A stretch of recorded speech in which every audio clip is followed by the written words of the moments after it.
How to deal with passive-aggressive coworkers. Introduction, the hidden challenge in the workplace. We've all encountered that one coworker who never says what they really mean. They smile and nod during meetings, but later you find out they've been quietly undermining your work. Or they agree to help with a project, but forget to send the files you need until the very last minute. That's passive aggression, indirect hostility disguised as politeness, and it can be one of the most draining, confusing forms of workplace conflict because it's covert. There's no open argument, no clear line you can address. But the good news is, with awareness and the right strategies, you can manage it effectively without losing your calm or your credibility. Let's get into it. 1. Understanding passive aggression. Before you can deal with it, you have to understand what you're looking at. Passive aggression is a form of indirect resistance to the demands or expectations of others. It's often expressed through subtle behaviors like procrastination, sarcasm disguised as humor, the silent treatment, forgetting to do something, backhanded compliments, withholding information or effort. A passive-aggressive coworker rarely confronts issues directly. Instead, they express anger or resentment through avoidance or subtle sabotage. Why does this happen? They might fear confrontation or authority. They might feel undervalued or powerless. Or they might have learned that indirect behavior is safer than open disagreement. Understanding the why doesn't excuse the behavior, but it helps you depersonalize it, which is key to handling it calmly. 2. Spotting the signs early. Often, passive aggression hides behind plausible deniability. That's what makes it tricky. Here are a few red flags to look out for. Frequent sarcasm. Oh, sure, because you always know best. Chronic lateness or missed deadlines, especially when accountability is low. Nonverbal cues, eye rolls, exaggerated sighs, or tight smiles. Agreeing publicly but resisting privately. Yes, I'll take care of it, followed by zero follow-through. Subtle exclusion, not being copied on important emails, not being invited to key meetings. If these behaviors repeat, you're not imagining it. The pattern itself is the signal. 3. The trap, reacting emotionally. When someone acts passive-aggressive, your natural instinct might be to call them out. Why are you rolling your eyes? Or you're clearly mad, just say it. But here's the trap.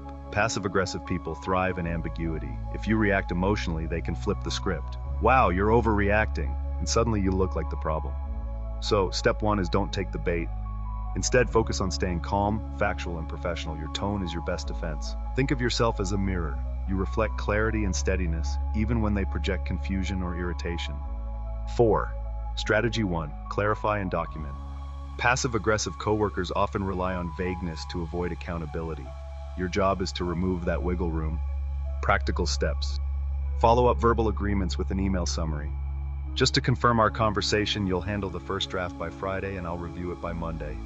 Ask specific closed-ended questions. Instead of, can you handle that soon? Try, can you send it by 3 p.m. tomorrow? Keep records of communication, especially when projects involve shared responsibility. Documentation turns a fuzzy situation into a clear one, which discourages further passive-aggressive behavior. 5. Strategy 2. Address the behavior, not the attitude. If you need to confront the issue, focus on observable behavior, not assumed motives. Avoid, you're being passive-aggressive. You're clearly mad at me. Instead, try, I noticed the report wasn't submitted on time and this isn't the first delay. What's getting in the way? Or, when you said you'd support the project but didn't attend the meetings, it put me in a tough spot. How can we avoid that next time? This keeps the conversation grounded in facts rather than feelings, which makes it harder for the person to deflect or gaslight. 6. Strategy 3. Model direct communication. Passive-aggressive coworkers often act this way because no one around them models directness effectively. You can set the tone. Be assertive, not aggressive. Use I statements. I feel concerned when deadlines slip because it affects the team's progress. Express expectations clearly. I need your feedback by Wednesday so I can finalize the report. Stay calm, even if they're dismissive or defensive. The goal isn't to win the conversation. It's to make healthy communication the norm in your interactions.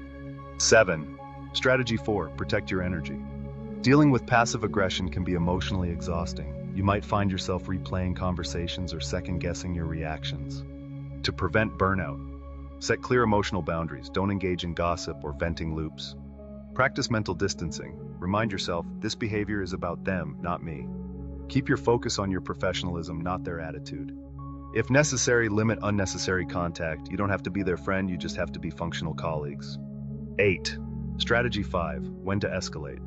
Sometimes, despite your best efforts, the behavior doesn't change, or it escalates into subtle sabotage, like withholding critical information or undermining you publicly. At that point, it's okay to involve a manager or HR, but do so strategically. Present evidence, not emotion. Keep the focus on how the behavior affects workflow, communication, or results. Avoid labeling the person as passive-aggressive. Instead, describe specific patterns. I've noticed repeated delays and sarcastic responses when we discuss timelines. It's affecting project delivery. This keeps you credible and makes it easier for leadership to take action. 9. The bigger picture, shaping a healthier workplace. Passive aggression doesn't just happen in isolation. It often reflects a larger culture of avoidance or poor communication. If your workplace allows frustration to simmer instead of encouraging open feedback, passive aggression becomes a symptom of that deeper issue. So, if you're in a leadership or mentoring role, model psychological safety. Reward honesty even when it's uncomfortable. Normalize respectful disagreement. Encourage clarity in communication and accountability in action. Over time, this kind of culture makes passive-aggressive behavior stand out and eventually fade out. 10. A practical example.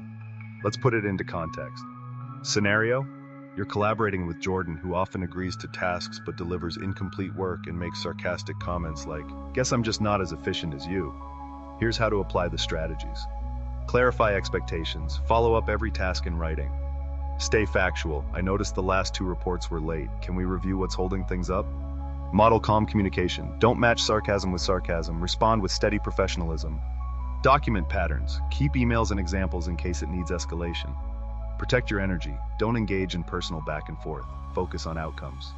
By maintaining professionalism and setting clear boundaries, you not only protect yourself, you subtly encourage the other person to either rise to your level of communication or reveal their pattern more clearly, which makes it easier to address. Conclusion: professionalism is power.